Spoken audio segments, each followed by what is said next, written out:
There you go. Now we go to the next one. Saleh, I want to become a 3D prop artist for games. I appreciate if you can take a look at them before you... No, I can. I can. Look, nice. I've seen this guy before. I think this is from a tutorial. I've seen this project several times. Okay, my friends. So here's the thing. This is a little bit too simple. We've mentioned this several times throughout today's portfolio review. This right here, you can combine them into a single piece. You don't need to have 3 different pieces with the exact same thing. And this is exactly what we were talking about in just the last one with Joseph.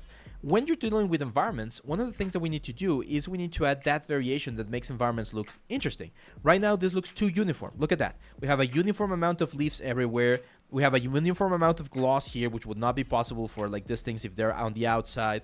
So this looks very uniform. And I know that you probably use Kit Bash as well from this. Like you got some of the models from online. It's fine. It's fine to understand and to learn about the tools and how to utilize them. But I would prefer if you focus on doing something unique, something on your own. Okay, I think that will be important. Yeah, I've seen this tutorial again around, and I'm not sure who teaches it, so I'm not sure about the quality of the tutorial. I think it's good because it teaches the basics of like baking and things like that. But unfortunately, the execution on this one is not great. Right? It looks very blobby. We have a lot of like mix and mash like elements. Again, metal edge everywhere. So that's the kind of stuff that we wanna try to avoid. I'm not sure if that's a great piece, but this one is a good piece though. This one is a good piece. I also think I've seen this around in a portfolio or in a tutorial or something. Remember, guys, and I've mentioned this before, both for my courses and any other course that you're taking. One of the best ways you can take advantage of a tutorial is to use the tutorial and do your own stuff. You're gonna learn more. Why? Because you're gonna run into things that the instructor is not running into, and you're gonna have to solve those things. So you use the instructions, the tutorial, as your basis, as your construction, and then you do something on your own, right? So you use the principles, and then you apply it to your own. If you really feel unsure about the process, then follow the tutorial to the T, like do it completely on your own, following the instructor's like a process. Don't upload that to your portfolio. That was your sort of like training wheels, right? Your training process. And then once you did it, you do it again, but now using your own concept or your own ideas or your own process so that you can really show it in your portfolio. Because as Casey said here, like I've seen this one, I'm not sure how many times, but I've seen it several times already. And recruiters, HR people, they've seen it already as well. And probably they'll see it executed at a better level than what you might be able to do. So you don't want to be competing on that sort of like ground, okay? It's like, again, it's kind of like shooting yourself in the foot. So you got to be mindful about that. Treasure box, again, relatively simple, man. Relatively simple. It's oof, no. So I was hoping not to get a heart attack this stream, man. No. This is automatic UVs, man. You cannot fool me. So you went into Blender, you hit automatic UVs. Let's go. Let's freaking go. And that's and yeah, that doesn't work. Oh wait, you missed that one, guys. Sorry. Here, this is it. So I was looking at this one. It was like treasure box, and we got the UVs. It was like, nope, that does not work, man. Sorry about that. There we go. So this is the issue, okay? This is automatic UVs, and again, you cannot fool me because I've been doing this for a while. You just wanted to do quick textures, and you went with this.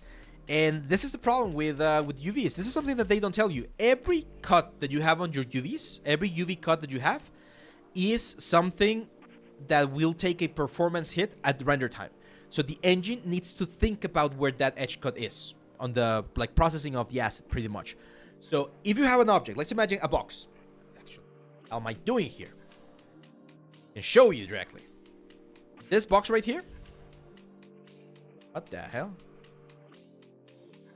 Maya just crashed. Have to do it in Blender. Blender 1 today. Yeah, Maya being Maya. So this box right here and this box right here. If we go to the UVs, this box right here has 1, 2, 3, 4, 5, 6, 7, 8, 9, 10, 11, 12, 13, 14 cuts. Okay? Each side, each UV seam that we see is a cut. If I grab this box right here and I do the auto unwrap, We project. There you go. Now, each of these elements right here,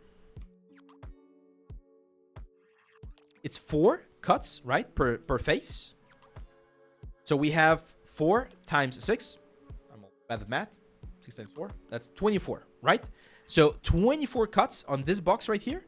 And I believe it was, what, 14 cuts on this one right here. So even though they are the exact same box, and even though we could fit the texel density to be the exact same texel density, this box right here is not as optimized as this one right here, because it needs to consider all of those cuts. It's going to be more difficult to texture things because you're going to have more seams, and it's going to be, again, a little bit more performance heavy. You might be like, well, it's just a box. It's not going to affect. If I just do it on one object in my whole game, it's not going to affect. Yeah, that's fine. But if you do it on every single object, especially if you do something like this, it's going to be a mess, okay? And especially for such a simple object as this one, my friend, I'm not sure where you're having that much geometry that you need to do something like that, like smart unwrap. Like, you don't need that. It's a very simple box. Take a look at the wireframe. Yeah, this is not optimized at all, man. Not optimized at all. And that's why you're gonna have issues. If this was supposed to be a game engine thing, this completely fails because I don't even know how many like polygons we have right here, but it's way too many. It's way too many polygons for this particular element. Okay, all of this information gets baked down pretty much into a plane. We can bake all of that down into a plane. So that unfortunately, or this unfortunately, is not a successful piece for you, my friend. Now, you did ask about this Mexican skull. This is fun. This is fun. You did a good job in the stylization process. I think this is one from one of my tutorials back in the day with Next to it. So this is fun. Topology is a little bit on the dense side. Not too bad though. Not too bad. So it's workable at least. It kind of looks like you did use C remesher, which again, for this kind of facets, it's fine. I really like this clay render. That one looks quite nice. UV map can definitely be improved to have a little bit less distortion. But here's the thing, man. I think you're following the process correctly. Like you understand the general principles of step 1, step 2, step 3 of how it works. But we really need to focus on the fundamentals and making sure that not only we know what each of those steps is, but we follow them properly. So right now, again, if I were to recommend something to you, I would recommend the Blender course, this one. Okay, because we do a weapon as well, and I teach you all of the things that you need to optimize things, to have proper UVs, proper texel density, all that kind of stuff, and have a game-ready asset. Because right now, I don't see that in this in these elements. Again, this one's a little bit better, but again, I feel like you followed the tutorial, and I need you to do it on your own. Okay, like those little stripes right there, I'm not sure where they are from. You don't need them. You can join them. Same for this like very long line right here. Those can be problematic. Okay. Hope that helps, my friend. John, thank you very much, man. Thank you for the company. Yo, it's been a long stream. It's gonna be a 4-hour stream. So yeah, no, thank you for being here. Have a great weekend. So what if I was just making assets for a video game like trailer? Yeah, if it's not gonna be used on an actual game engine, like running on a game engine, you can do whatever you want. I mean, you can even do whatever you want right now. I'm just giving you guys my feedback on the kind of things that people look for when you're working on projects, right? But here's the thing. You can, and I believe Pirate Software has talked about this. The Undertale game, which is coded horribly, like from a coding standpoint, is like horribly coded. But still, it's a hit. Like, people like the game. Doesn't matter. It plays. People enjoy it. That's fine. If you want to have a gun or a sword with 500,000 polygons and you make a game and it's successful, awesome, that's great. But if you want to work in a team, if you want to work in a studio, they will look for certain sort of like standards that you need to follow, and that's one of those. Rafael Pereira, make sure to join the Discord channel. We open submissions at the end of the month, and once these submissions are open, you can post as well. So next portfolio review is going to be on May 30. So probably submissions are going to be opening 26, 27, 28, around there. So make sure to stay tuned for that one.